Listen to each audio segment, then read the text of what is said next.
Efeito Joule é um fenômeno físico que acontece quando a corrente elétrica encontra uma resistência elétrica no circuito. Toda vez que encontra uma resistência, ela gera calor, e esse calor gerado pela energia elétrica da corrente é chamado de efeito Joule. Esse efeito tem uns usos diários e tem lugar que não é usado, que é uma desvantagem. Toda vez que é uma desvantagem, é um defeito na rede elétrica ou num circuito.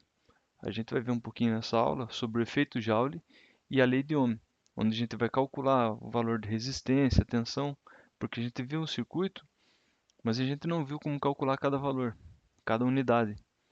Então não é só teoria, tem aplicações práticas e a gente vai ver nessa aula. Aqui nessa imagem a gente pode ver, parece um exagero, mas isso acontece. Quando os condutores são mal dimensionados, num quadro de distribuição, por exemplo, eles tendem a esquentar e automaticamente pegar fogo. Isso é devido ao efeito Joule que a gente comentou. Os condutores, eles têm que ser dimensionados de acordo com a corrente que vai passar ali. A gente viu na condutância lá dos condutores, quanto maior o comprimento, maior tem que ser a bitola para ser a menor resistência. Quanto maior a resistência, mais calor gerado, porque ele vai resistir à passagem da corrente elétrica. Então nesse quadro a gente vê um exemplo, parece exagerado, né? Mas acontece, energia elétrica gera fogo, pega fogo. Esse outro slide que eu preparei mostra a resistividade através daquela fórmula que é ρ igual a resistência elétrica é igual a ρ vezes L dividido por S, onde R é resistência, ρ é a resistividade do material, L é o comprimento do material e S é a bitola, ou área da seção transversal. Por exemplo, aqui o cobre é 0,0172 ohms milímetros quadrados por metro. Aqui um exemplo de mau dimensionamento. O mau dimensionamento tem um comprimento de 800 metros, é um exemplo só, tá? 800 metros, uma bitola de 2,5 e o material é o cobre. Fazendo essa conta, nessa fórmula, ela tem uma resistividade de 5,504 ohms, ou seja, uma resistência muito alta. Dependendo da corrente elétrica que vai passar ali, o cabo vai aquecer e vai pegar fogo. Através dessa conta, a gente pode ver que quanto maior o comprimento, maior tem que ser a bitola, para diminuir essa resistência e poder fluir os elétrons com facilidade no condutor.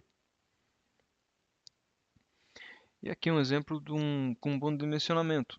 Os mesmos 800 metros, material cobre, só que agora a gente usou bitola 16 e fechou uma resistência de 0,86 ohms, ou seja, quanto menor a resistência, mais fácil vai ser para os elétrons fluir. Lembra que 1 ampere é 6 quintilhões de elétrons passando um condutor aproximadamente? Então ele não tem que ter resistência. Até cada vez que ele encontra uma resistência e o condutor ele vai ligar uma carga, ele não tem que ser uma resistência, porque a carga já vai ser uma resistência. O condutor vai ter que ser uma passagem livre, vai ter que ser uma passagem livre para os elétrons. Toda vez que o condutor atrapalha essa alimentação dessa carga, a passagem da corrente elétrica, você vai ter duas coisas. Você vai ter perda de potência na sua carga, que seja um motor, uma lâmpada, e ele vai ter perda de energia no condutor, podendo até pegar fogo. Isso não pode acontecer. Isso é uma desvantagem. Isso é uma aplicação que não é uma aplicação. Isso aqui é um defeito na rede elétrica.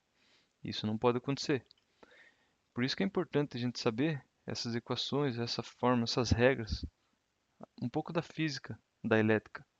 Senão você acaba fazendo coisa que vai gerar um defeito, um desgaste, um prejuízo maior, um prejuízo gigante, talvez. Pegar fogo numa casa é perigosíssimo. Elétrica não é brincadeira. Aqui eu uso o cobre, né? Mas podia usar com outros materiais.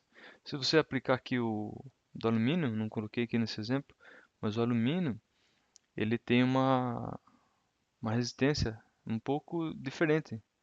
Se você for usar a mesma carga, a mesma corrente para um cabo de cobre, onde vai ficar bom, teoricamente, Para você usar de alumínio, você vai ter que usar uma bitola um pouco mais grossa, porque o alumínio, a condutância dele, que a gente vai ver depois, é diferente do cobre, tá? Tá, mas o efeito Joule não é só defeito, ele tem as suas aplicações.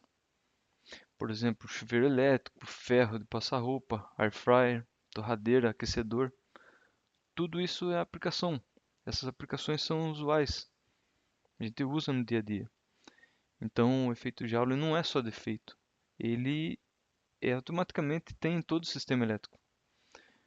Por exemplo, quando você liga um motor, uma lâmpada, a ideia é transformar energia elétrica em calor, em movimento mecânico, no caso do motor, e assim por diante. Mas ele tem o efeito Joule ali. Toda lâmpada ela aquece, todo motor ele aquece. Tudo que a gente liga na energia elétrica, por mais que seja pouco, mas ele esquenta, ele tem perdas. Ele não vai transformar 100% da energia elétrica em energia luminosa, por exemplo, na lâmpada. 100% da energia elétrica em movimento mecânico, 100%. Ele vai ter uma perda. Ele tem uma perda. Só que no caso dessas aplicações que eu mostrei aqui, o ferro de passar roupa,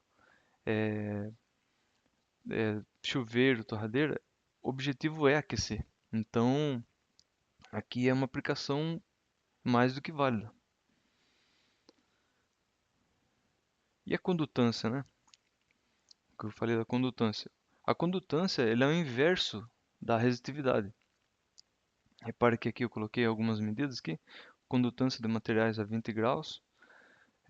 Prata é 62,5, o cobre 56, o alumínio 32 e o ouro 43. Aí você vê aqui, esses valores, você vai pensar, puxa vida, né? O ouro não é melhor condutor? Não. O ouro não é o melhor condutor. Por que ele é usado então em placas, em algumas aplicações? O ouro é necessário. O banho é ouro, né?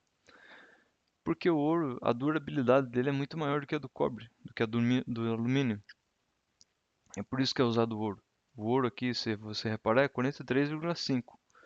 O cobre é 56, aproximadamente. E o alumínio é 32. Olha lá, lembra que eu falei da condutância? Olha lá, a condutância do alumínio é 32, do cobre é 56. É quase o dobro. Para você, e aqui nessas medidas que eu coloquei, nesses valores, o maior condutor é o 62,5 da prata. Mas ninguém coloca fio de prata na casa, né? Porque é muito caro. Então, o mais usado por enquanto é o cobre. E aqui está a equação, né? A equação tem a resistividade elétrica do material, que é ρ, que a gente usa naquela outra equação. Como é o inverso, é 1 dividido por ρ, que é siemens por metro, a unidade de medida. Então, isso aqui é o oposto da resistitividade e é a facilidade de fluir os elétrons no condutor, tá bom? E chegamos na lei de Ohm. A lei de Ohm é a mais importante da eletricidade, da elétrica e eletrônica. Por quê?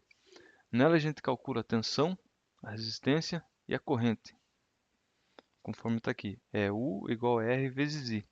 U é a tensão elétrica, R é a resistência elétrica e I é a corrente elétrica. Remanejando essa equação, você pode achar o valor de corrente elétrica, de resistência e de tensão. Você vai ter que ter no mínimo dois valores, óbvio.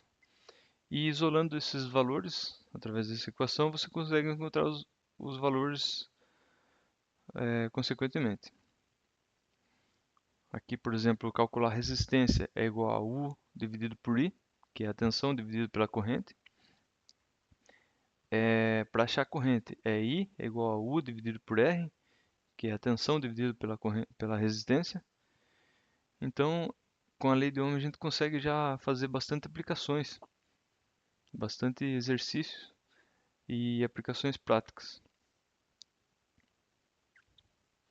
Por exemplo, no circuito elétrico, a nossa carga vai ter uma resistência, vai ter uma corrente elétrica circulando e uma tensão elétrica da bateria, nesse caso.